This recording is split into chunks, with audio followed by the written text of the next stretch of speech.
Seigneur, je viens devant ta face. Accueille-moi dans ta présence. Je viens contempler la beauté de ton éclat.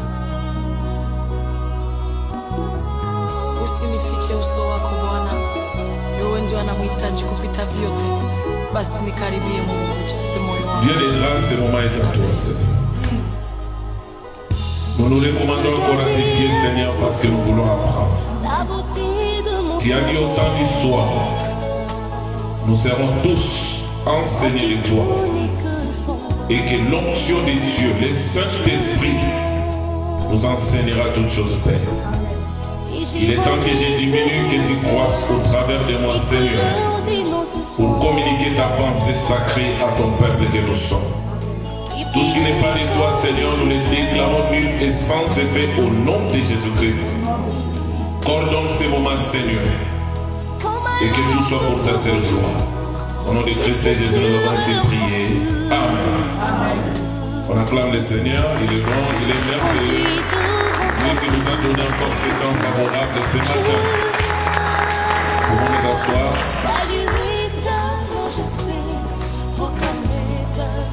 Là, nous sommes en train de parler sur les 4 buts principaux de l'onction. Les 4 buts principaux de l'onction. À titre de rappel, pour ceux qui n'étaient pas là la fois dernière, nous sommes dans Luc au chapitre 4, le verset 17 à 28, et nous prenons aussi Ésaïe chapitre 61, le verset 1 à 2.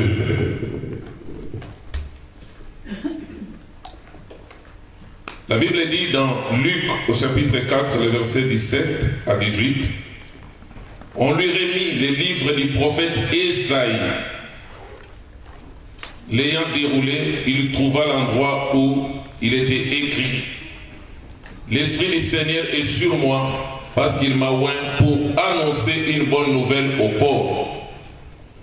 Il m'a envoyé pour guérir ceux qui ont le cœur brisé, pour proclamer aux captifs la délivrance et aux aveugles le recouvrement de la vue, pour renvoyer libres les opprimés et pour publier une année de grâce du Seigneur.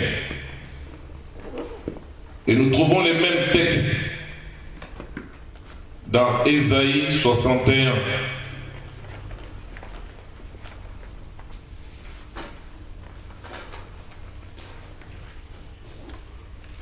Le premier verset jusqu'au verset 3.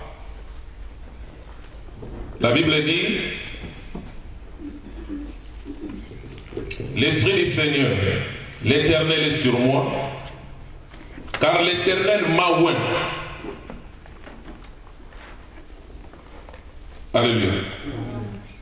Dans Luc, on dit: L'Esprit du Seigneur est sur moi, parce qu'il m'a oint. Et cet esprit-là, la Bible dit: l'Esprit du Seigneur, l'Éternel est sur moi, car l'Éternel m'a oint.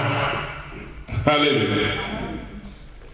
Pour porter de bonnes nouvelles aux malheureux, il m'a envoyé pour guérir ceux qui ont le cœur brisé, pour proclamer aux captifs la délivrance ou la liberté, et aux prisonniers la délivrance, pour publier une année de grâce de l'Éternel. Là, Jésus s'est limité là, dans Luc 4. Mais si vous continuez, le prophète Ésaïe a dit: et un jour de vengeance de notre Dieu, pour consoler tous les affligés, pour accorder aux affligés de Sion. Là, nous voyons Israël. C'est-à-dire la deuxième partie, ça concerne la deuxième venue de Jésus, quand il viendra pour restaurer son peuple d'Israël. Amen. Amen. Et la Bible dit: pour lui donner un diadème au lieu de la cendre, une huile de joie au lieu du deuil, un vêtement de louange au lieu d'un esprit abattu, afin qu'on les appelle les térabintes de la justice, une plantation de l'Éternel, c'est-à-dire la vigne, pour servir à sa gloire. Alléluia. Amen. Le premier point, nous allons définir l'onction. C'est quoi l'onction? L'onction, c'est une capacité surnaturelle, une capacité spirituelle que Dieu déverse sur ses serviteurs pour les rendre capables d'accomplir la mission qu'il leur confie. Cela revient à dire que la mission de Dieu, servir Dieu, louer Dieu, adorer Dieu, ce n'est pas une mission naturelle, c'est une mission surnaturelle, une mission spirituelle, et pour l'accomplir, tu ne peux pas l'accomplir avec des capacités naturelles que tout homme a. C'est-à-dire pour accomplir la mission de Dieu, pour chanter, pour prêcher, pour évangéliser, pour prier, pour gagner les âmes, nous avons besoin de l'onction de Dieu. Cette capacité surnaturelle qui nous permet d'accomplir des choses et de faire des exploits avec Dieu. Est-ce que quelqu'un a compris? Et nous allons voir plus tard que quand nous servons Dieu, nous le servons au travers des dons spirituels. C'est-à-dire Dieu nous donne des dons, il nous donne des capacités, c'est au travers maintenant de ces capacités qu'il nous donne que nous les servons. Raison pour laquelle à la fin, quand nous serons couronnés au tribunal de Christ, nous allons comprendre que tout le travail que nous aurons fait sur la terre, c'était à cause des dons que Dieu nous avait donnés. Donc il n'y avait rien de l'homme, et c'est là où nous allons dire nous ne méritons rien. Et la Bible dit, c'est en ce moment-là que nous jetterons nos couronnes à ses pieds pour dire c'est toi qui mérites l'honneur, la gloire, la louange, l'adoration au siècle des siècles. Amen. Et le deuxième point, nous allons toucher l'onction dans l'ancienne alliance. Et nous avons dit qu'en Israël, il y avait plusieurs arbres. Mais il y avait 3 arbres qui étaient très importants. Et parmi ces 3 arbres, nous avons premièrement les figuiers. Nous avons les figuiers, nous avons la vigne, et nous avons quoi? L'olivier. Amen. Maintenant, pour ce qui est du figuier, nous avons pris Matthieu 21, les versets 18 à 20. Là, on nous parle de la parabole du figuier que Christ avait maudit, qui avait séché. Et nous avons interpellé les enfants de Dieu, parce qu'il y avait un musulman qui a dit que si Jésus était Dieu, si Jésus était omniscient, il devrait savoir que ces figuiers-là, ce n'était pas sa saison, et que les figuiers-là n'allaient pas porter du fruit. Comme Jésus est venu pour chercher du fruit et qu'il n'a pas trouvé, donc il n'est pas omniscient. Alléluia. Parce que la Bible, si tu n'as pas l'onction de Dieu, le Saint-Esprit, tu ne peux pas interpréter la Bible. Un musulman ne peut pas interpréter correctement la Bible. Il s'interprète la lettre. Et la Bible dit la lettre tue, mais c'est l'esprit qui vivifie. Et nous avons déjà vu avec vous que les figuiers qui représentent Israël, en réalité, dans la première venue de Christ, cette première venue a 2 phases. La première phase, c'est l'agneau qui n'est pas immolé. C'est-à-dire quand Jésus n'était pas encore passé par la mort à la croix, il disait que le Fils de l'homme est venu chercher les brebis perdues d'Israël.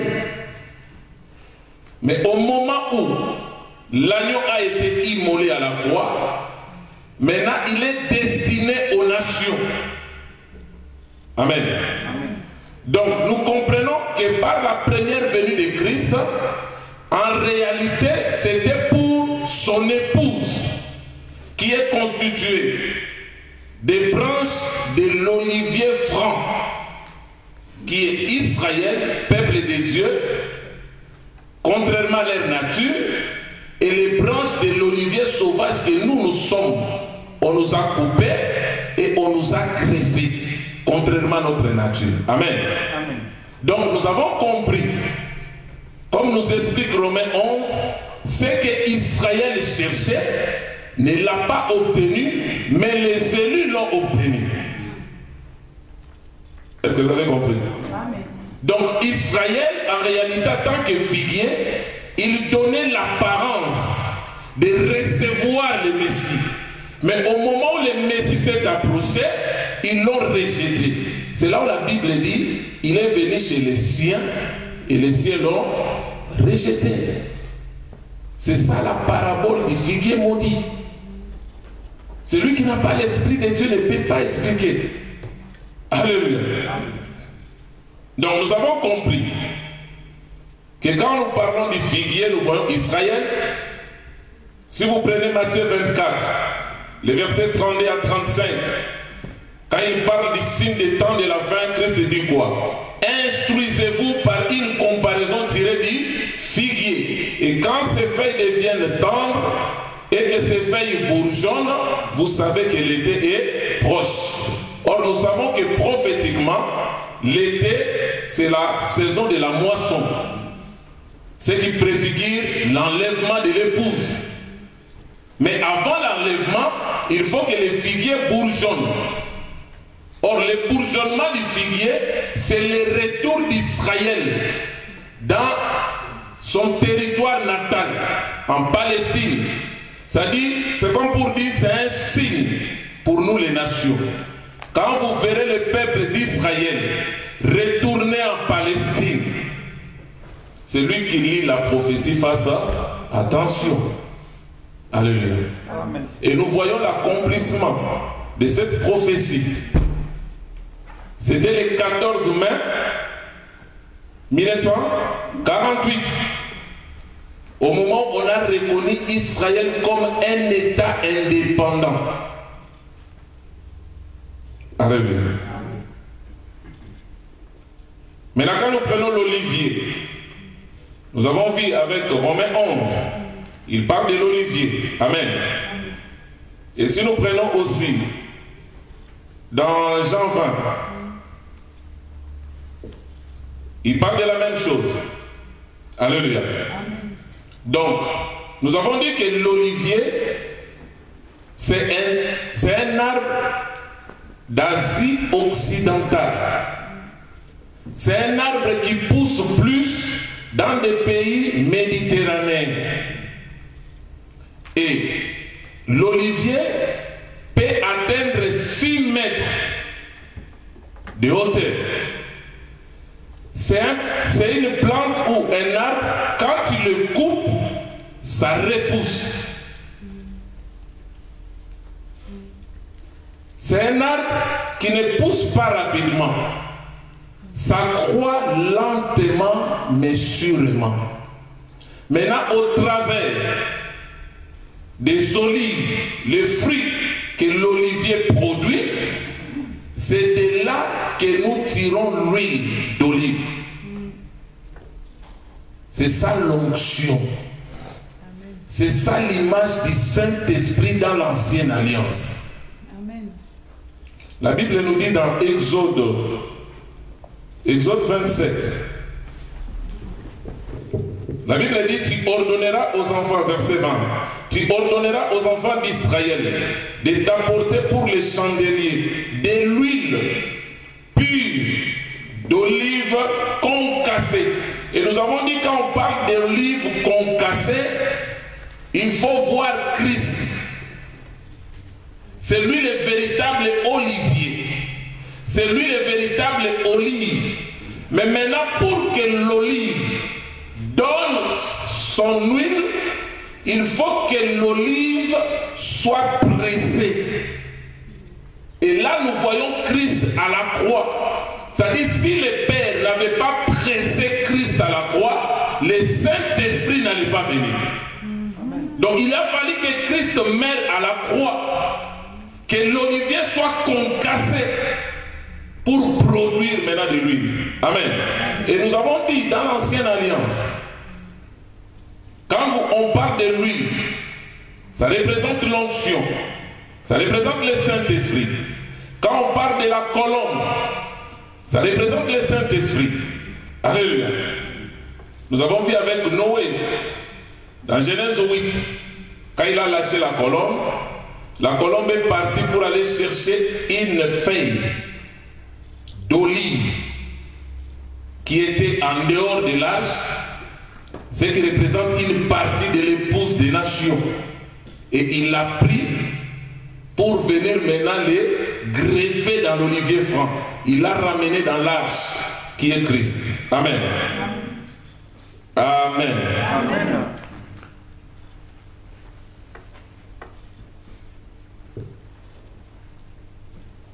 Le Saint-Esprit ou l'onction est représenté par le feu aussi, est représenté par l'eau agitée. Et nous avons dit, quand nous parlons de l'eau agitée, nous voyons la piscine de Bethesda. C'est ça l'image. La Bible dit, de temps à autre, quand l'ange descendait et qu'il agitait l'eau, celui qui descendait le premier était guéri, quelle que soit sa maladie. Amen. Amen. Mais le jour où Christ s'est présenté devant cet homme malade pendant 38 ans, maintenant cet homme voulait seulement l'eau agitée. Or, en réalité, celui qui était devant lui, c'était l'onction par excellence. C'est-à-dire, Jésus devant lui, la piscine n'a plus de valeur. Amen, amen. L'eau agitée n'a plus de valeur parce que la véritable onction est là. Il dit, prends ton lit et marche. Amen. Alléluia. Alléluia. Nous distinguons 3 types d'onction dans l'Ancienne Alliance. Nous avons l'onction prophétique, ce qui était réservé aux prophètes. Quand je parle de prophètes, je vois les envoyés de Dieu, les messagers de Dieu, les gens qui ont travaillé avec Dieu, que Dieu a confié une mission auprès du peuple, auprès des hommes. Et ces hommes-là étaient ouïs par Dieu lui-même. Là, nous avons l'onction prophétique. Et nous avons l'onction royale. Alléluia. Et nous avons l'onction sacerdotale. 3 types d'onction. À ce qui concerne l'onction prophétique, tu ne verras pas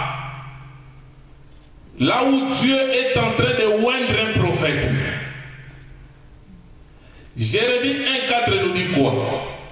Avant que tu sois formé dans le ventre de ta mère. On va lire ça. La parole de l'Éternel me fit adresser en ces mots. Verset 4, verset 5. Avant que j'étais formé dans le ventre de ta mère, je te connaissais. Avant que tu sois sorti de son sein, je t'avais quoi? Je t'avais consacré. Je t'avais établi prophète des nations. Et j'ai répondu, ô Seigneur éternel, voici, je ne sais point parler, car je suis un enfant. Et l'Éternel me dit, ne dis pas que je suis un enfant, car tu iras vers tous ceux auprès de qui je t'enverrai, et tu diras tout ce que je t'ordonnerai. Ne les crains point, car je suis avec toi pour te délivrer, dit l'Éternel des armées. Là, Jérémie choisi par Dieu, appelé par Dieu. Et Dieu lui confie la mission. Maintenant, lui, il comptait sur ses capacités naturelles. Or, la mission de Dieu, avec des capacités naturelles, tu ne pourras pas les faire. Voilà pourquoi nous avons besoin de l'onction de Dieu comme capacité surnaturelle qui nous permet d'accomplir la mission. Il a dit, je ne sais pas parler. Naturellement, je ne sais pas parler. Naturellement, je suis timide. Mais Dieu dit, ne dis pas ça. Ce n'est pas tes capacités naturelles qui doivent me servir, mais je dois te doter de l'onction. La Bible dit, pendant que tu étais encore dans le ventre de ta mère, moi l'Éternel, je t'avais déjà consacré. Et quand vous regardez tous les prophètes dans la Bible, vous prenez Noé, il était aussi le messager de Dieu. Nulle part tu verras que Dieu est venu le oindre comme ça. Amen. Comme ça se faisait avec les sacrificateurs. Donc l'onction de Dieu sur les envoyés, c'est Dieu lui-même qui s'en chargeait. Quand tu prends Abraham, la même chose. Quand tu prends Joseph, la même chose. Quand tu prends Jacob, la même chose. Quand tu prends Jérémie, Élie, la même chose. Amen. Alléluia. Amen. Ça, c'est l'onction prophétique. Maintenant, dans l'onction royale, ça concernait des rois. Parce qu'à l'époque, le gouvernement en Israël était théocratique. C'est-à-dire, c'est Dieu qui était au centre de toutes ces choses. Et c'est Dieu qui choisissait le roi. Maintenant, il envoyait maintenant son prophète. C'est lui qui a l'onction prophétique d'aller oindre le roi. Nous le voyons avec Samuel. Il était prophète de Dieu, avec l'onction prophétique. Et Dieu lui a envoyé, premièrement pour aller oindre Saül, et ensuite David. Alléluia. Donc, en d'autres termes, en tant que roi désigné par Dieu pour conduire son peuple, si tu n'as pas l'onction royale, tu ne pourras pas. Amen. Alléluia. Amen. Il faut de l'onction royale pour diriger le peuple de Dieu. C'est pareil avec l'Église. Si tu n'as pas l'onction de Dieu, tu ne pourras pas diriger. Amen. Que ce soit dans le ministère auquel tu te trouves, si tu n'as pas l'onction de Dieu, tu ne pourras pas conduire. Est-ce que quelqu'un me saisit? Amen. Mais maintenant, dans l'onction de David et de Saül, il y avait une différence. L'onction de Saül, dans 1 Samuel 10,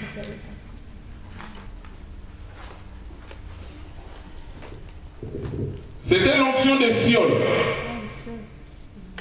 Or, la fiole, c'est quelque chose de naturel. Quelque chose fabriqué par les hommes. Il y a des onctions des hommes. Alléluia. La Bible dit, Samuel prit une fiole d'huile qu'il répandit sur la tête de Saül, il le baisa et dit, l'Éternel n'étant-il pas oint pour que tu sois le chef de son héritage? Or l'héritage ici c'est le peuple de Dieu. Amen. Alléluia.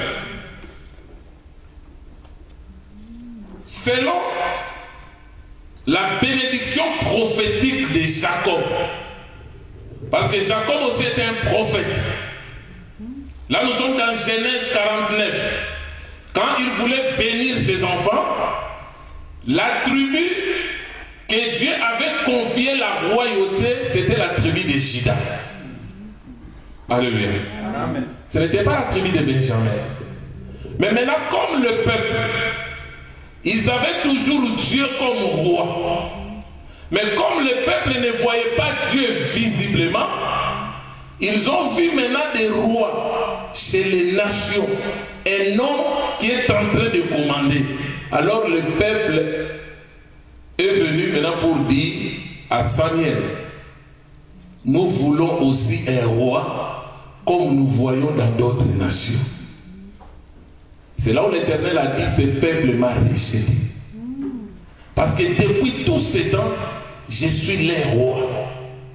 C'est moi qui le conduis. Mais maintenant, comme ils veulent avoir un roi physique, un homme qu'ils voient, je vais leur donner un roi, mais qui les opprimera, qui maltraitera leurs enfants, qui les fera des esclaves. Là, ce n'était plus la volonté parfaite de Dieu, mais là, ça devient maintenant la volonté permissive.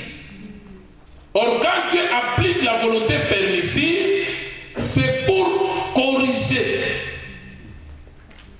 Est-ce que quelqu'un me saisit? C'est comme quelqu'un qui demande à Dieu, bénis-moi, bénis-moi, bénis-moi, donne-moi la richesse, bénis-moi. Maintenant, Dieu, il sait que tu n'es pas encore mature pour recevoir la bénédiction de sa part. Parce qu'il sait que aussi longtemps tu n'es pas mature, aussi longtemps l'héritier est enfant, il ne diffère à rien d'un esclave. Bien qu'il est héritier de toutes choses. Donc ton héritage est là. Mais ce que Dieu attend de toi, que tu puisses grandir, arriver à la maturité spirituelle. Et Dieu, en ce moment-là, il sait que quand je te bénis, tu ne dois pas retourner dans le monde. Amen, amen. Est-ce que quelqu'un comprend? Mais maintenant, tu es immature. Maintenant, tu embêtes Dieu. Tu insistes qu'il te bénisse. Maintenant, Dieu, pour te corriger, il peut appliquer la volonté permissive. Il te donne un petit rien. Et quand tu reçois cette bénédiction t'éloigne encore de Dieu. Moi, je connais des bien-aimés, fidèles à l'église, présents dans toutes les réunions, pendant qu'ils n'avaient pas de travail, pendant qu'ils n'avaient rien. Mais dans la retraite, dans des jeûnes et prières, Seigneur, donne-moi le travail. Seigneur, bénis. Seigneur, donne. On lui a donné le travail. Et le travail est devenu obstacle pour l'œuvre du Seigneur. On commence maintenant à croiser les frères. Le frère dit, je n'ai plus le temps.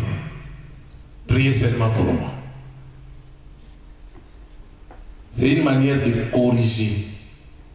Et le jour où tu vas perdre ce travail-là, c'est à ce moment-là que tu vas réaliser, comme l'enfant prodigue. Alléluia.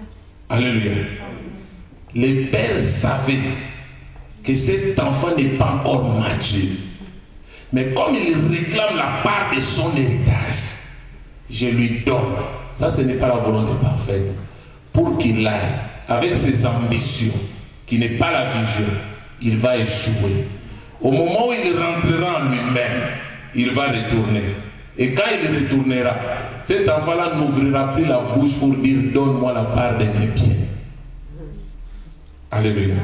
Maintenant, comme le peuple demande des rois par comparaison, je vais leur donner ça, mais avec l'onction des cieux. Mais quand est arrivé le tour de David, au chapitre 16, Amen. de 1 Samuel, prenons le verset 12 à 13. Isaïe envoya chercher. Or, il était blond, avec des beaux yeux et une belle figure.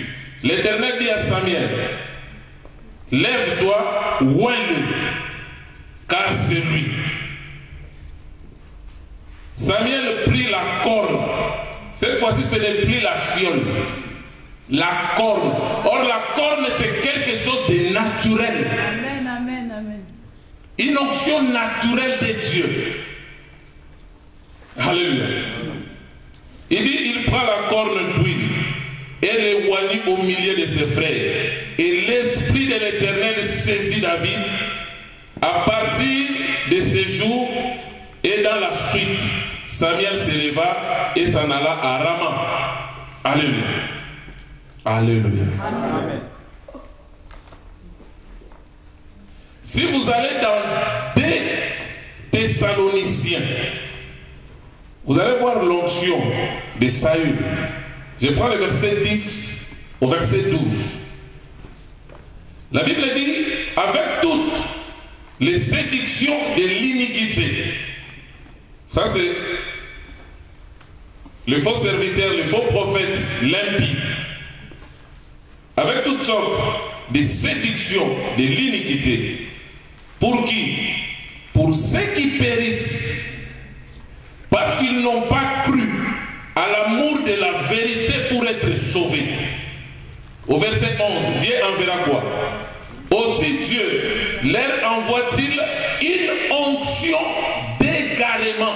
Dans d'autres versions, on parle de la puissance d'égarement. Parce que l'onction, c'est une puissance.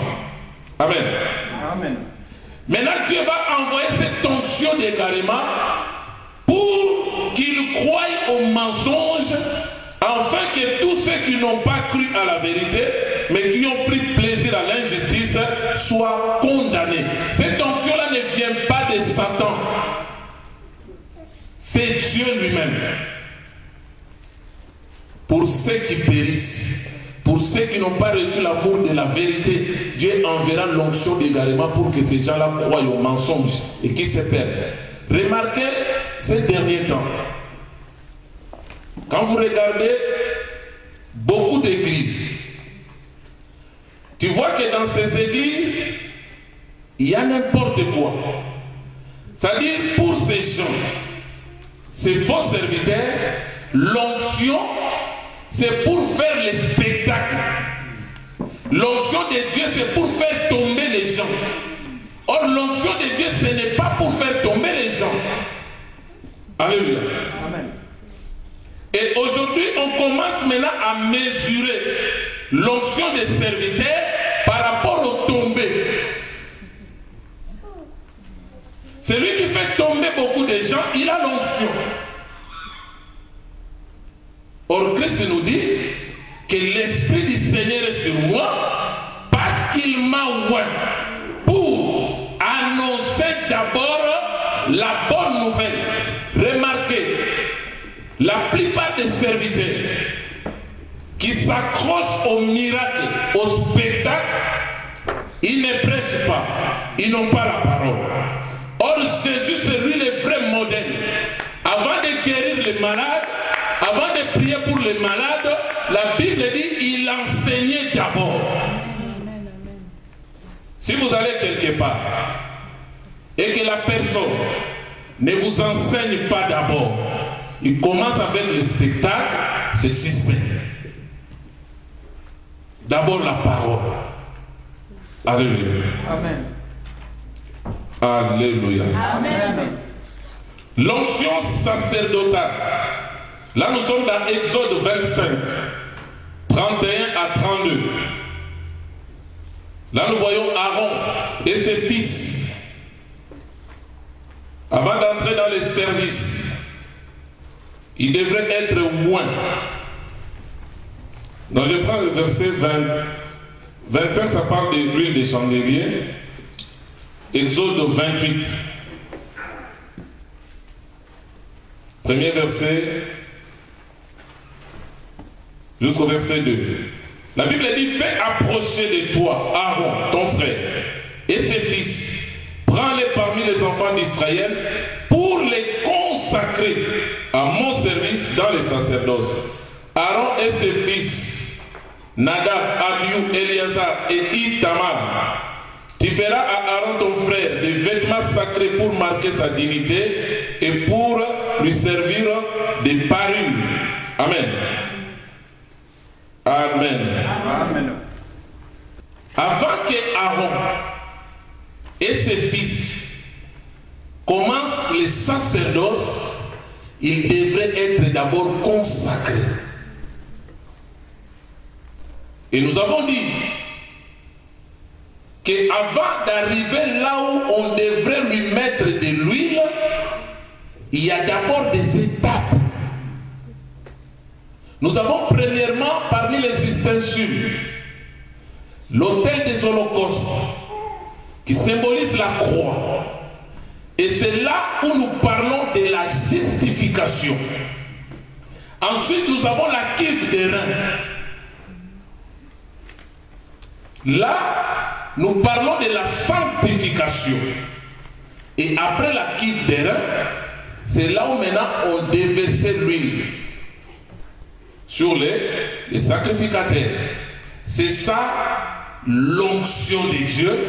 C'est ça l'image du baptême dans le Saint-Esprit. Et c'est cette onction-là qui te donne le droit d'entrer dans les lieux saints et de faire le service. Alléluia. Amen. Et si tu n'as pas cette onction-là, l'huile d'onction sur ta tête, si tu entres, tu meurs. Maintenant, pose-toi la question. Parce qu'il y a beaucoup de gens qui commettent l'erreur. Ils disent, nous sommes au temps de la grâce.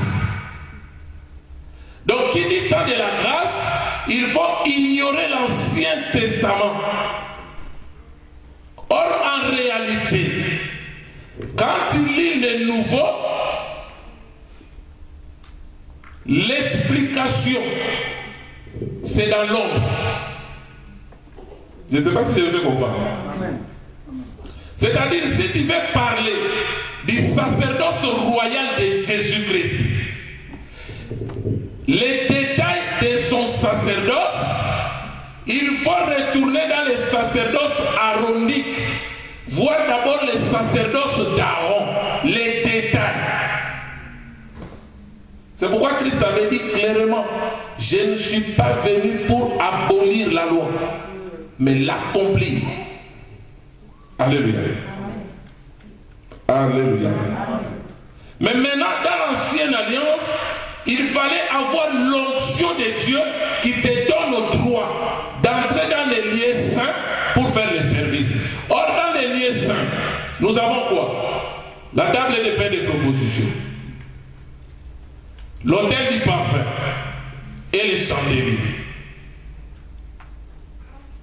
L'autel du parfum représente l'intercession, la prière que nous faisons pour que ça monte vers l'Éternel. Donc pour que ta prière monte, tu dois avoir l'huile sur toi. Pour faire le service dans la table, tu dois avoir l'huile sur toi. Pour être éclairé par la lumière du chandelier, tu dois avoir l'huile sur toi. Mais maintenant, pose-toi la question. Nous, dans la nouvelle alliance, étant dans les services, amen, amen, en train de chanter, en train de prêcher, en train de prier à l'intercession, d'évangéliser, pose-toi la question, est-ce que tu as l'huile sur toi? Dans l'ancienne alliance, c'était la mort, pas. Mais dans la nouvelle alliance, c'est la mort spirituelle. Parce que la mort spirituelle précède toujours la mort physique. Même dans le monde mystique, on commence d'abord par détruire la personne dans le spirituel et on planifie. Maintenant, dans le naturel, comment nous voulons qu'il puisse mourir? Par accident, par maladie. Mais dans le spirituel, on l'a déjà détruit. C'est pourquoi un vrai chrétien, il est d'abord puissant spirituellement. Amen. Il peut paraître petit, détail, mais il est puissant parce qu'il a l'onction de Dieu. Et quand je parle de cette onction-là, ce n'est pas seulement aux serviteurs de Dieu, soi-disant pasteur, prophète, évangéliste. Tout enfant de Dieu, né de nouveau, baptisé dans le Saint-Esprit, il est loin. Il a l'onction de Dieu. Alléluia. Et la Bible dit, quand on devrait déverser l'onction sur Aaron, il fallait que cette onction-là ne touche pas le corps d'Aaron, seulement les vêtements. Et la Bible dit, comme l'huile qui coulait sur la tête d'Aaron, qui descendait sur les barbes, ça ne touchait pas la peau, et jusqu'aux vêtements. Ça veut dire quoi? Moïse devrait faire à Aaron et à ses fils des vêtements sacrés pour marquer leur dignité et servir de parure extérieure. C'est-à-dire, quand Aaron portait les vêtements sacrés, les vêtements-là parlaient de Christ. C'est pourquoi dans la Nouvelle Alliance, la Bible dit quoi? Vous qui avez cru en Jésus, vous avez revêtu Christ. Donc nous portons Christ comme un vêtement. Donc l'onction là ne touchait que les vêtements. Donc en d'autres termes, Dieu n'a oué qu'un seul nom. Quelqu'un me saisit? Dieu n'a oué que Jésus. Amen. Dieu ne oué pas un homme physique. Ça peut paraître troublant ou choquant, mais c'est la vérité. Pour expliquer la nouvelle alliance, le Nouveau Testament, il faut recourir dans l'ombre pour voir les détails. Et la Bible donnait une interdiction formelle que personne ne pourrait pas faire une huile semblable. Et celui qui en fabriquait, il était retranché de son peuple, on devrait le tuer. Donc en parlant de ça, pose-toi déjà la question par rapport à l'huile d'olive que tu achètes au centre commercial. Qui l'a fabriqué? Il a reçu l'ordre de qui? La Bible dit même quand on fabriquait l'encens, la Bible dit qu'il fallait respecter la composition. Et il fallait le faire selon l'art du parfumeur. Or le parfumeur c'est Jésus. Amen.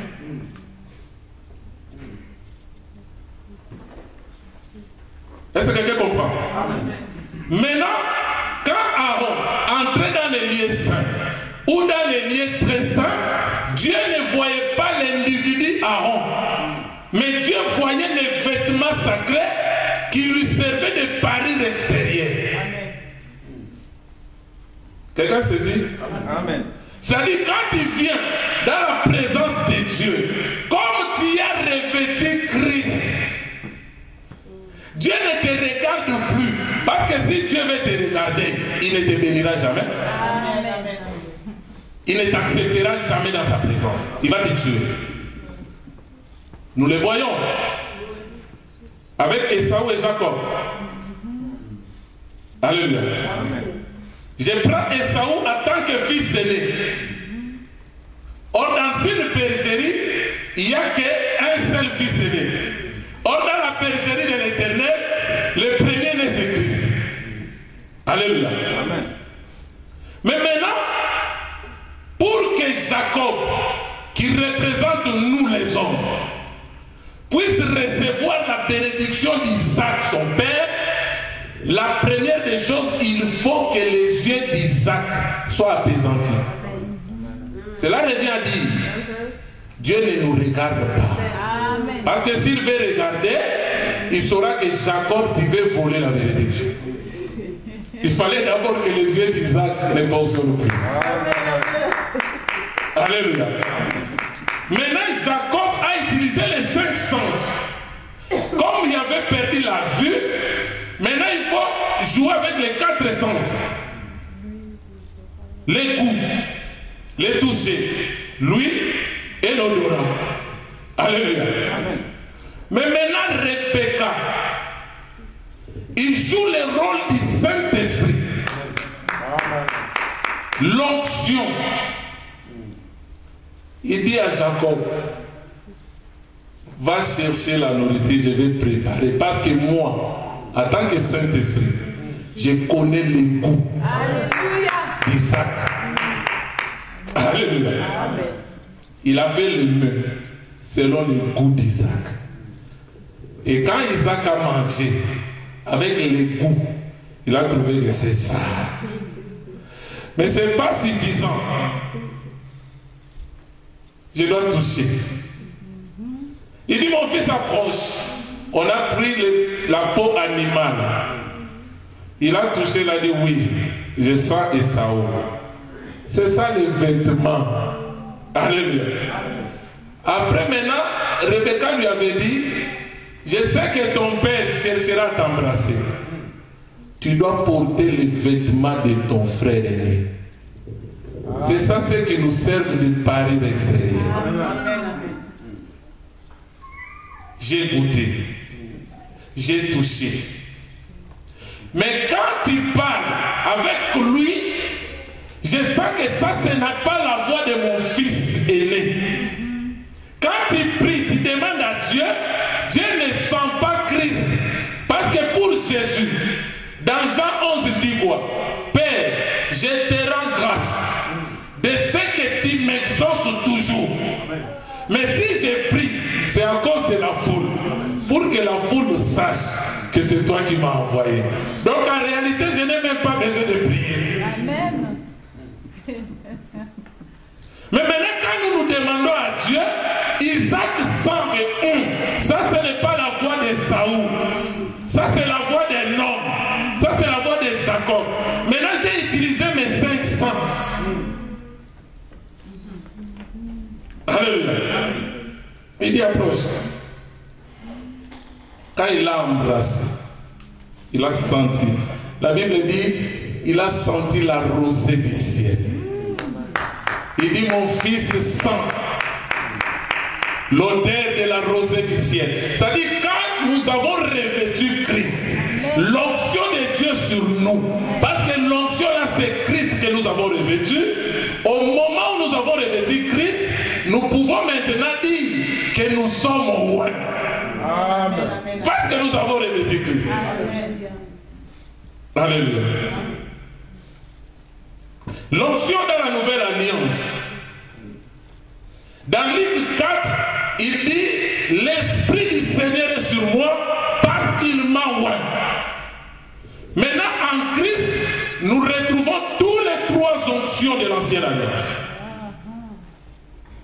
Raison pour laquelle tu ne peux pas expliquer l'onction de Christ si tu ne retournes pas dans l'ombre pour chercher les détails. Est-ce que quelqu'un me saisit?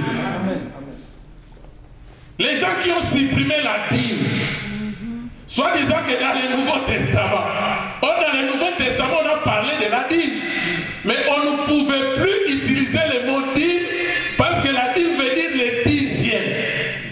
Ça c'est les seuils fixés par la loi. Mais dans la nouvelle alliance, comme la grâce est au-dessus de la loi, c'est que nous donnons plus. Amen. Mais avec un cœur disposé, sans tristesse, ni amertume, sans contrainte. Et maintenant, quand tu donnes au-delà des 10e, automatiquement, tu ne peux plus utiliser le mot dîme. C'est la portion consacrée à l'Éternel. Amen. Alléluia. C'est là où l'apôtre Paul, dans Galates 6, il a parlé de la dîme d'Abraham chez Melchisedec. Parce que Melchisedec lui a donné d'abord quoi? Les pains et les vins. La parole et la révélation. L'onction de la parole, la puissance du Saint-Esprit. Et Abraham lui donna la dîme de tout. Dans Galates 6, il dit quoi? C'est lui à qui l'on enseigne la parole de Dieu. C'est-à-dire en qui on donne le pain et le vin, doit faire part de tous ses biens à celui qui l'enseigne. Alléluia. Alléluia. Amen. En Christ, nous avons ces 3 onctions. Il a l'onction prophétique parce qu'il est l'envoyé de Dieu. Nous le verrons dans Jean 20, le verset 21. C'est un verset que j'avais donné là. Il dit, comme c'est lui qui m'a envoyé, moi aussi je vous envoie. Donc le fait que Christ a été envoyé par le Père, il a reçu l'onction prophétique du Père. Maintenant quand Christ nous envoie aussi, il nous communique aussi l'onction prophétique. Amen. Est-ce que quelqu'un comprend? Amen. Dans Acte 1:8, il dit quoi? Ne sortez pas encore. Restez dans la chambre haute jusqu'à ce que vous serez revêtus de la puissance du Saint-Esprit. Le Saint-Esprit survenant sur vous, c'est alors que vous serez mes témoins. Or, témoin, selon la définition étymologique de ce mot, veut dire quoi? Martyr. Celui qui accepte Christ et qui reçoit son onction est martyr. C'est-à-dire que tu dois être prêt à mourir, à sacrifier ta vie pour Christ. Regardez Pierre. Avant qu'il reçoive l'onction de Dieu, il a renié Christ. On est d'accord? Et nous avons vu déjà le fait de renier Christ 3 fois. Il a renié quoi? La loi, les prophètes et les psaumes. Parce que les trois témoignaient et parlaient de Christ. Alléluia. Judas a vendu Jésus. Mais Dieu a fait grâce à Pierre. Il lui a accordé la repentance au salut. Il est revenu. Amen. Parce que c'est un élu de Dieu. Alléluia. Amen. Si les disciples osaient sortir sans recevoir l'onction du Saint-Esprit, ils devraient échouer. Parce que la mission d'aller partout dans le monde et faire des disciples, il te faut l'onction. Même pour évangéliser. Amen. Il te faut l'onction. Parler de Dieu partout, dans des lieux publics, dans des métros, dans des trains. Il te faut l'onction. Alléluia. Amen. En Christ, nous voyons l'onction royale. Parce qu'il est le roi des rois. Il est le Seigneur des seigneurs. Apocalypse 19, les versets 11 à 16. Et maintenant Christ, dans 1 Pierre 2, le verset 9, qu'est-ce qu'il dit? 1 Pierre 2, le verset 9. Il dit, vous au contraire, vous êtes une race élue, un sacerdoce royal, une nation sainte, un peuple acquis, afin que vous annonciez les vertus de celui qui vous a appelé des ténèbres à son admirable lumière. Vous qui autrefois n'étiez pas un peuple et qui maintenant êtes le peuple de Dieu, vous qui n'avez pas obtenu miséricorde et qui maintenant vous l'avez obtenu. Amen. Il dit, vous êtes un sacerdoce royal. C'est quoi le sacerdoce royal? Dans le sacerdoce royal, nous avons deux mots. Il y a la royauté et il y a le sacerdoce. Donc dans le sacerdoce royal, nous voyons les deux onctions. Est-ce que quelqu'un réalise? C'est comme quand il prend Apocalypse 1, le verset 6. La Bible dit, il a fait de nous des rois et des sacrificateurs. Donc en Christ, l'onction qu'il nous donne, cette onction-là renferme trois onctions. Il dit, vous êtes une race élue. Donc l'onction est réservée aux élus.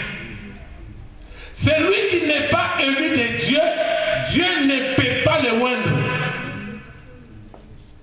Raison pour laquelle, avant le baptême dans le Saint-Esprit, Judas, en tant que fils de la perdition, devait d'abord s'écarter. Il ne peut pas recevoir. Parce que Dieu ne se trompe pas. Alléluia. Et nous savons que le Saint-Esprit ne peut pas se poser sur une pourriture. La preuve en est que Christ, avant que la colombe vienne se poser, il fallait que Christ d'abord passe par l'eau. Au moment où il est sorti de l'eau, l'image de la mort, l'ensevelissement et la nouvelle naissance. C'est celui qui est né de nouveau, qui est devenu une nouvelle création. Que la colombe, l'onction vient se poser sur lui. Alléluia. Il dit un sacerdoce royal. Il y a le mot royal, royaume. C'est-à-dire, nous avons reçu l'onction royale, en même temps l'onction sacerdotale.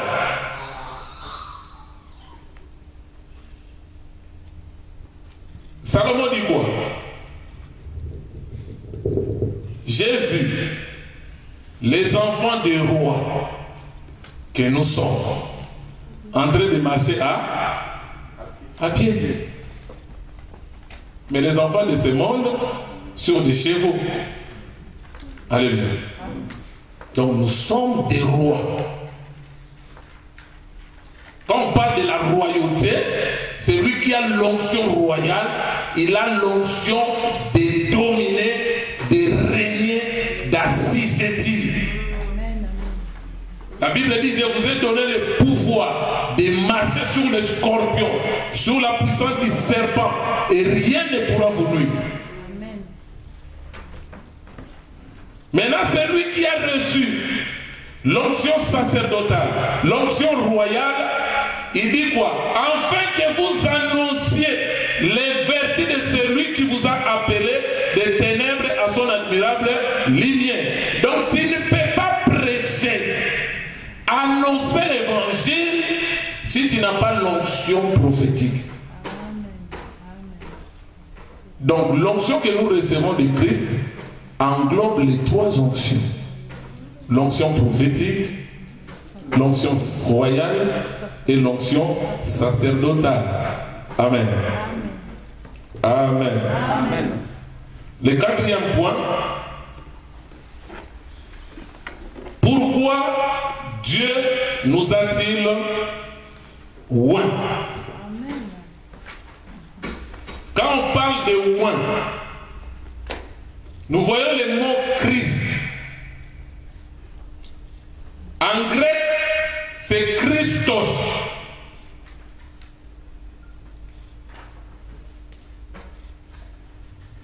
Allons dans Matthieu 24. La Bible dit, je commence au verset 1er jusqu'au verset 5. Comme Jésus s'en allait au sortir du temple, ses disciples s'approchèrent pour lui en faire remarquer les constructions. Là, c'était par rapport au temple de Salomon, ses chefs-d'œuvre. Mais il a répondu, voyez-vous tout cela, je vous le dis en vérité, il ne restera pas ici pierre sur pierre qui ne soit renversée. Il s'assit sur la montagne des Oliviers et les disciples vinrent en particulier lui poser cette question.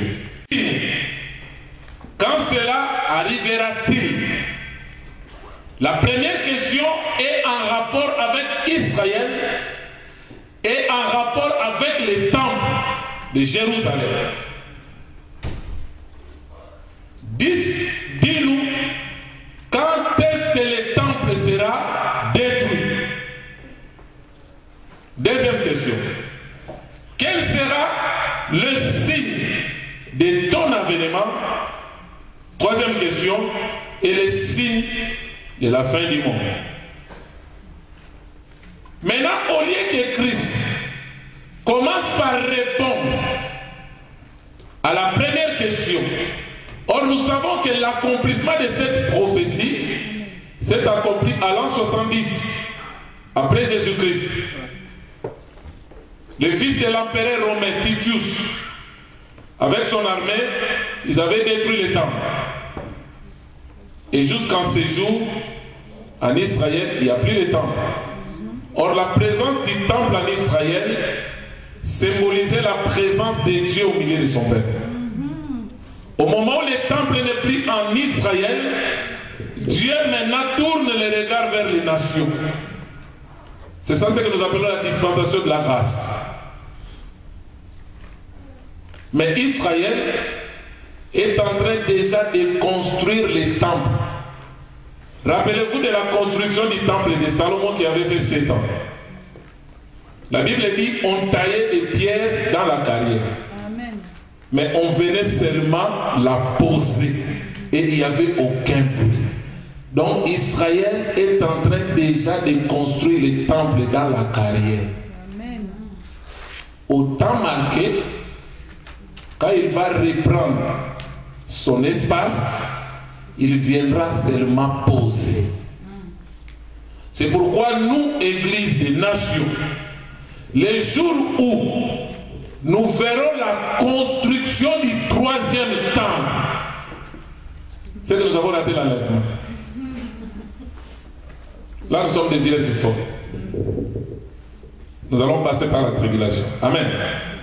Maintenant, il dit, au lieu de répondre à la première question, de répondre à la deuxième, à la troisième, il commence par dire, Jésus leur répondit, prenez garde que personne ne vous séduise, car plusieurs viendront comment? Sous mon nom. Ils vont dire quoi? C'est moi qui suis Christ. C'est-à-dire c'est moi qui suis roi. Et ils séduiront beaucoup de gens. Maintenant, pose-toi la question. Dans le milieu évangélique où nous évoluons, combien de serviteurs se frappent la poitrine pour dire moi je suis le roi de l'Éternel? Alléluia. Amen. Alléluia. Amen. Amen. La Bible dit, ils viendront sous mon nom et ils diront, moi je suis le Christ. En d'autres termes, je suis roi. Moi j'ai l'onction. L'onction ne se vante pas. Amen. Celui qui se vante de l'onction, il n'a pas compris. Soit il n'est pas de Dieu. Parce que celui qui a compris l'onction, il sait que l'onction, c'est Dieu qui a oint Christ. Maintenant, comme je porte Christ comme un vêtement, je suis participant de cette onction, de cette huile-là. Et il n'y a pas si gens se glorifier par rapport à ça. Si un serviteur te dit que venez chez moi il y a l'onction, chez moi il y a la puissance, venez, croisade, campagne d'évangélisation, séminaire, la démonstration de la puissance de Dieu, l'onction, parce que moi je suis le garant de l'onction, c'est qu'il n'est pas de Dieu.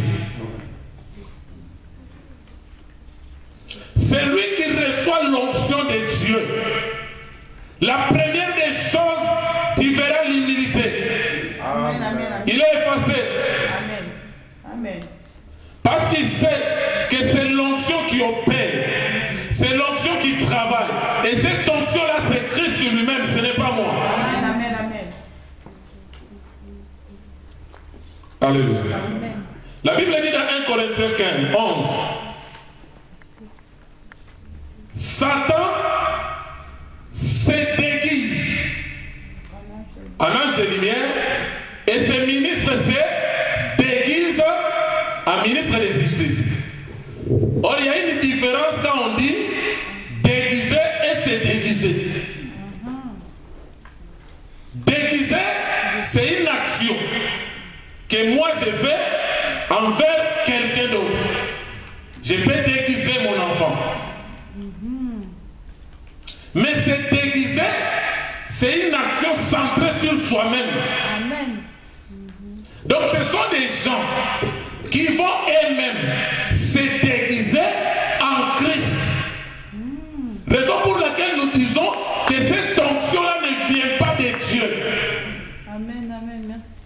Comme ce n'est pas l'onction qui vient de Dieu.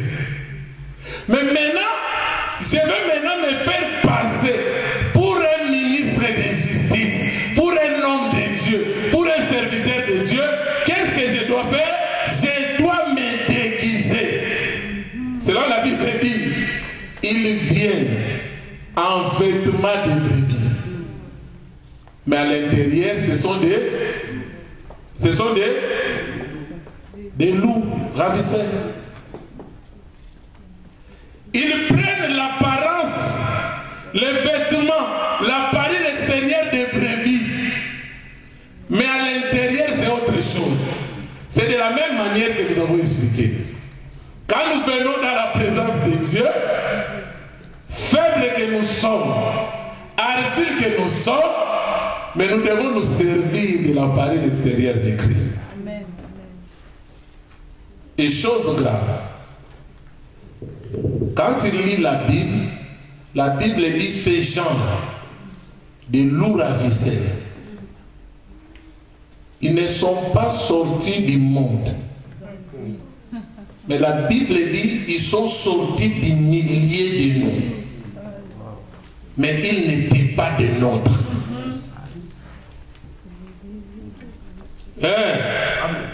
La Bible dit, là, il parle aux disciples, prenez garde que personne ne vous séduise. Raison pour laquelle Matthieu 7, 21 à 23 nous dit quoi? Ce n'est pas tous qui m'appellent Seigneur, Seigneur qui hériteront le royaume. Parce que c'est faux loin. Et ils vont brandir les œuvres.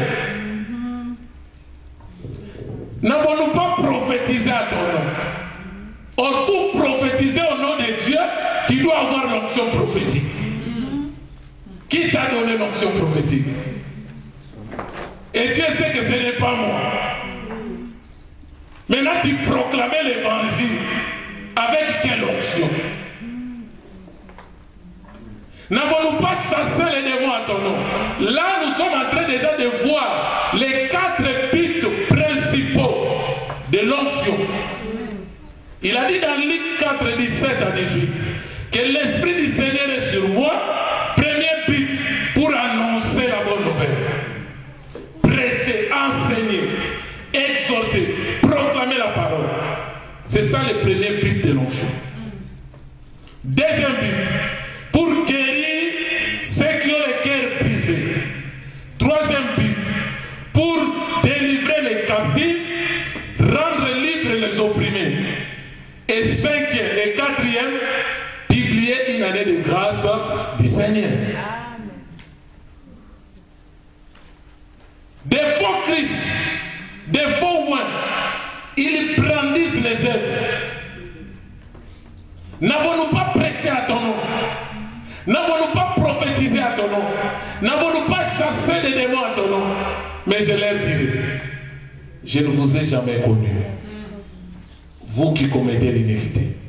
Les problèmes, ce n'est pas parce qu'ils commettaient l'iniquité.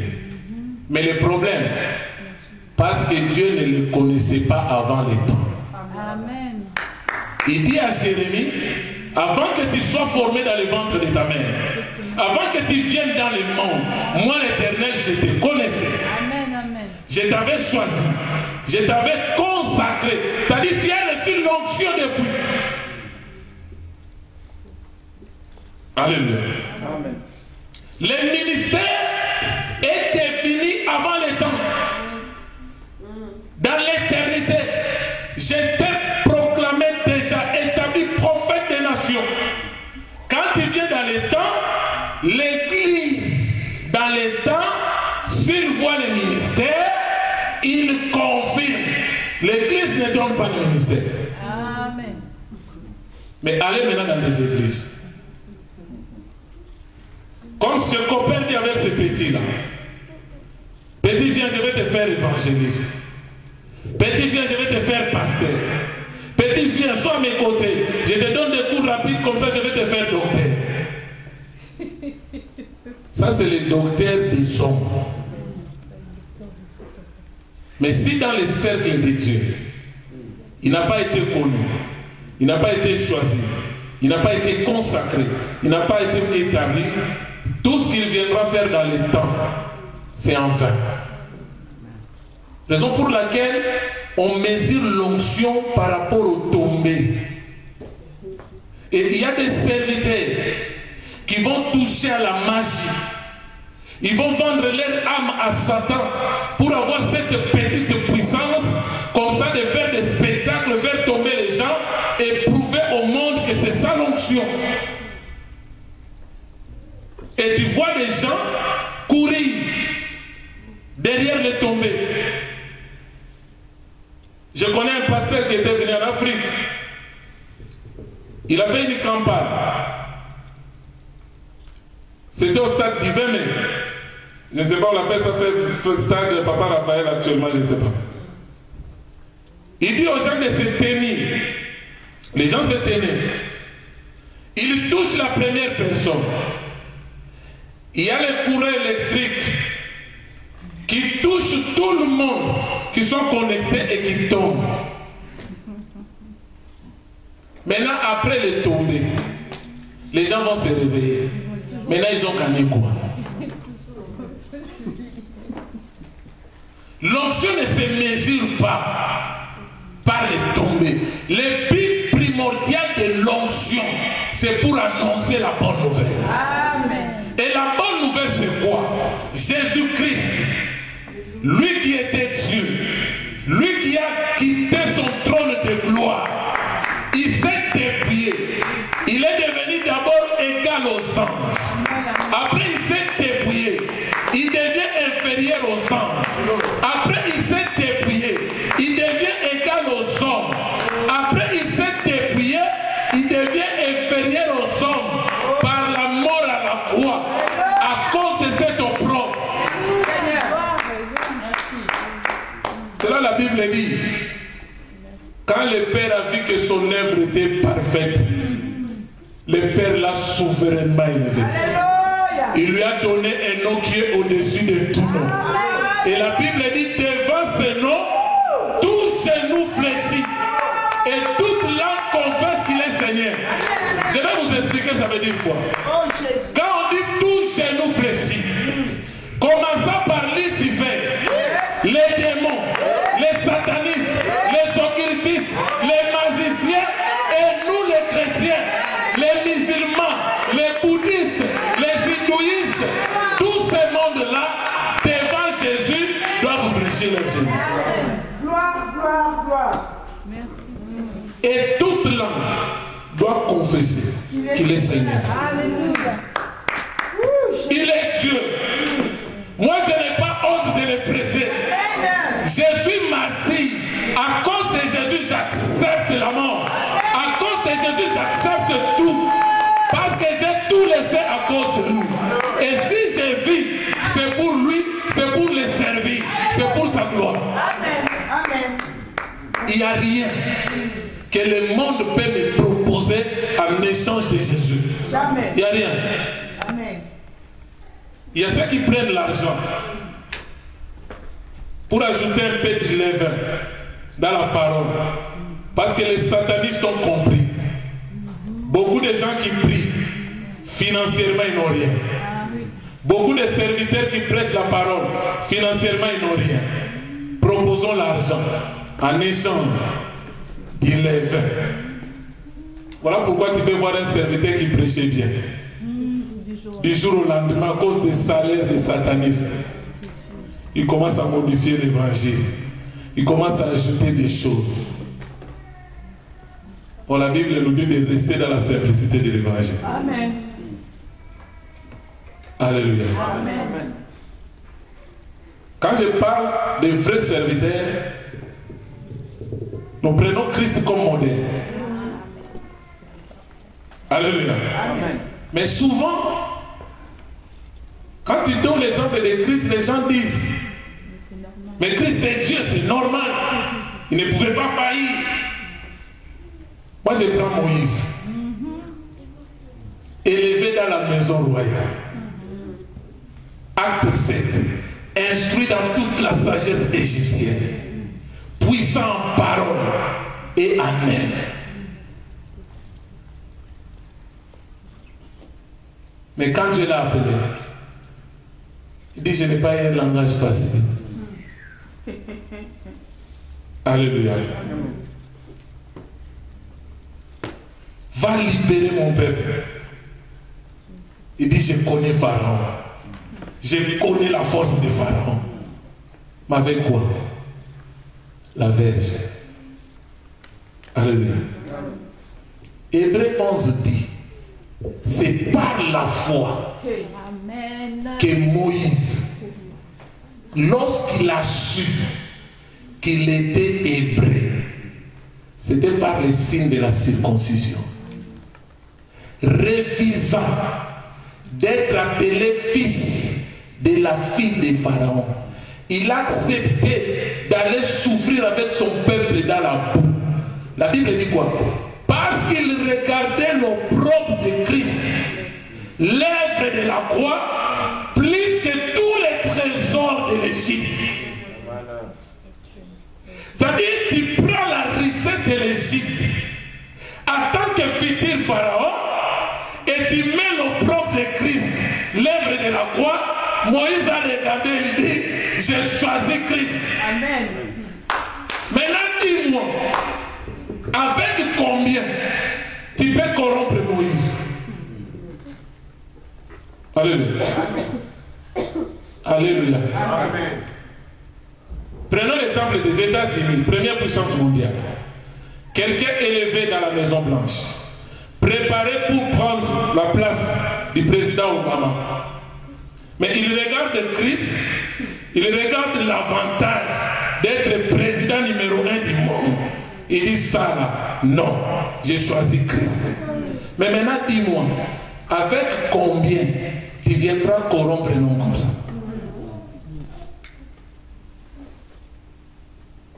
Alléluia.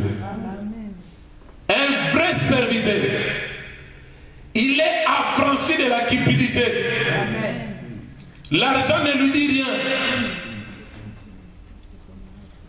Alléluia.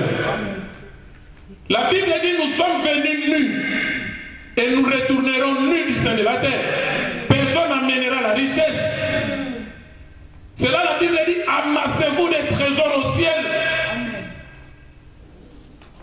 Sur la terre, la banque peut tomber en faillite. Tu peux remplir tes comptes, mais la banque tombe en faillite, on t'appelle, on dit, qui avait arnaqué les gens? Marduk. Le monsieur qui avait arnaqué les millions. On dit Marduk fait passer là. On ne peut pas te rembourser, c'est fini. C'est là la Bible dit, c'est au ciel où il y a la garantie, où les voleurs ne peuvent presser et voler. Amasser là-bas. Et amasser au ciel, ça se fait comment?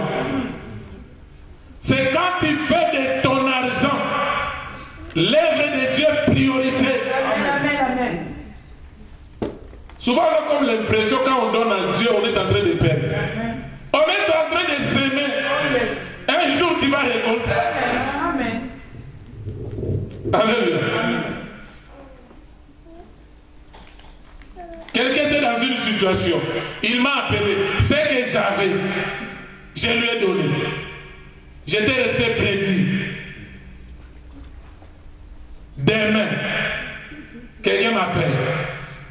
Il vient me dire, tel a donné, prends l'enveloppe et prends le chèque. Est-ce que c'est moi qui ai donné l'ordre qu'on m'envoie ce chèque-là? C'est Dieu. Si tu n'avais pas donné, Dieu allait endurcir les cœurs de la personne. Amen. Il est le maître des temps de circonstances.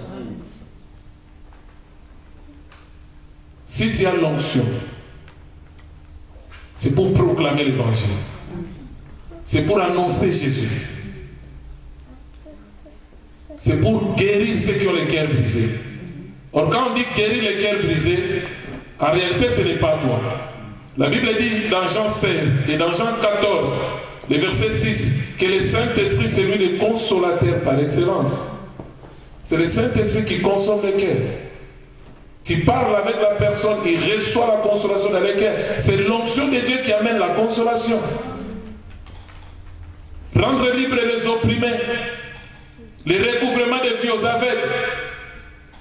C'est par la puissance de l'onction, c'est par la puissance du Saint-Esprit que même les paralytiques peuvent marcher, les aveugles peuvent voir, les sourds peuvent entendre, les morts peuvent ressusciter.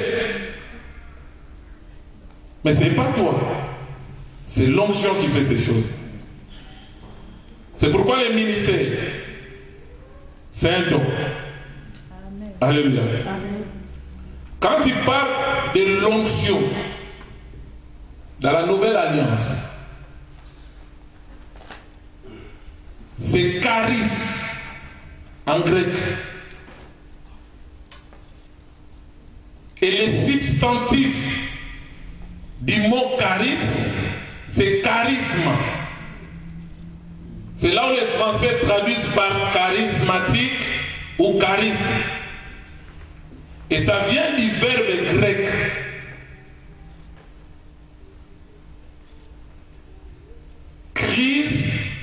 Chrysomaïn.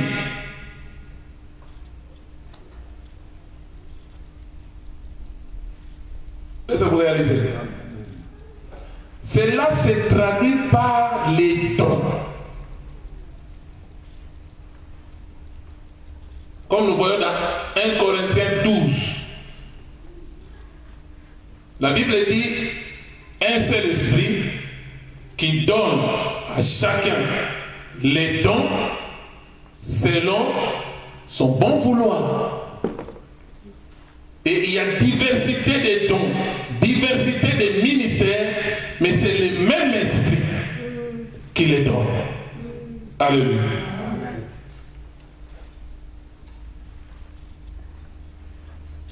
Quand on utilise le verbe charisomane, c'est pour dire Dieu travaille au moyen des dons qu'il nous donne. C'est les dons qui travaillent.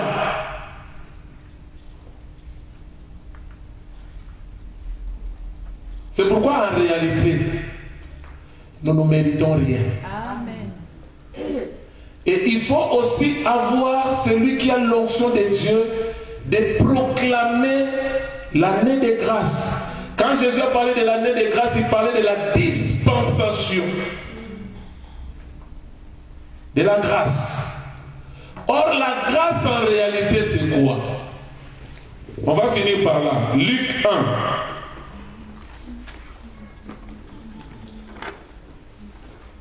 Vous notez Luc 1, 24 à 25, et vous sautez le verset 46 à 48.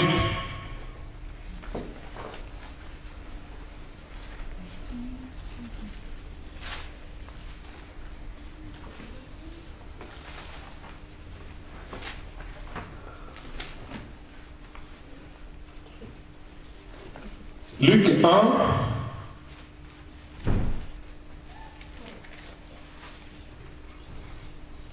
quelque temps après, Élisabeth, sa femme, la femme de Zacharie, devint enceinte. Elle se cacha pendant 5 mois, 10 ans. C'est la grâce que le Seigneur m'a faite. Quand il a fait quoi?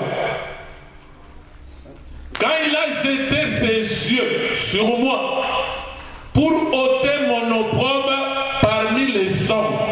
Ça dit, selon la compréhension grecque, quand nous utilisons le mot grâce, cela veut tout simplement dire Dieu, celui qui est supérieur, a plongé ses regards vers la bassesse de quelqu'un.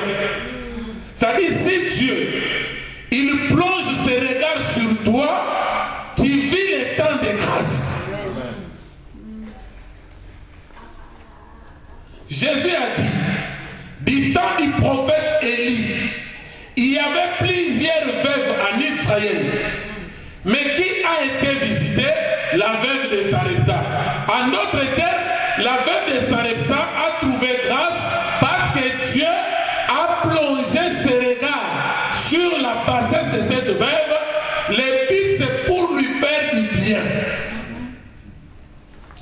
Alléluia. Amen. Verset 46. Là, c'est le tour de Marie.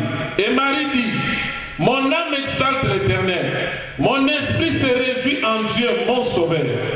Parce qu'il a jeté les yeux sur la bassesse de sa servante. Donc, selon la compréhension grecque, la grâce, c'est quand Dieu, il se penche à ton côté.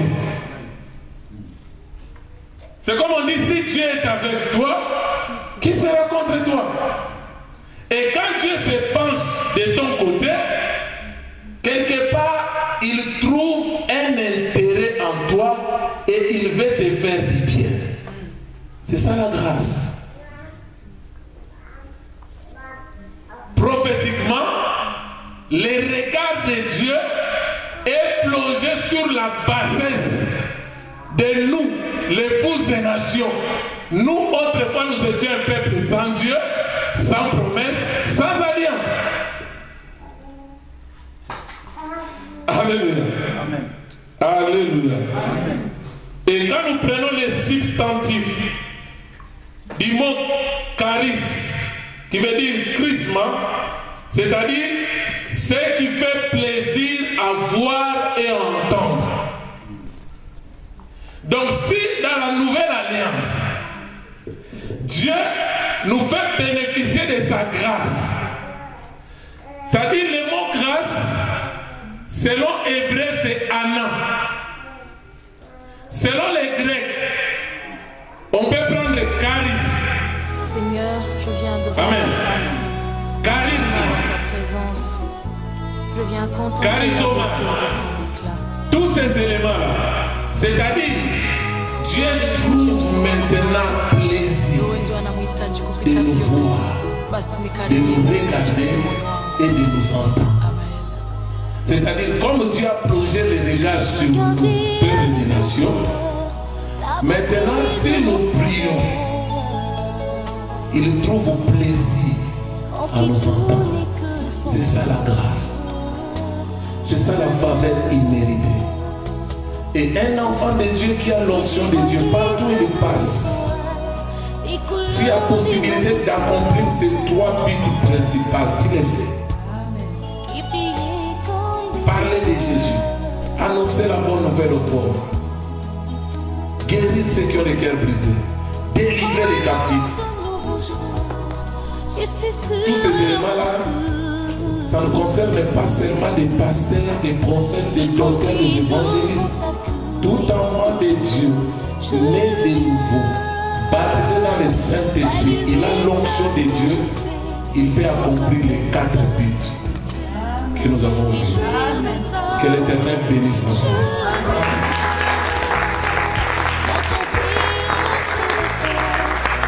Maintenant, tu vas prier. Dire merci à Dieu pour sa parole et recommande-toi entre les mains du Seigneur. Nous prions le Seigneur. En qui je me retrouve, je viens.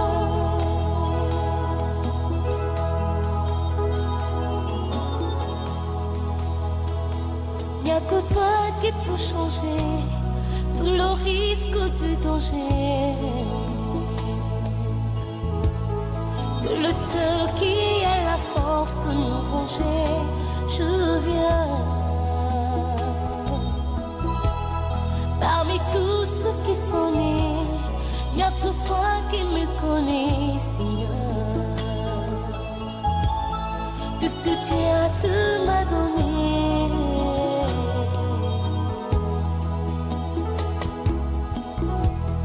Tu es le sang d'Israël qui remet pour gérer.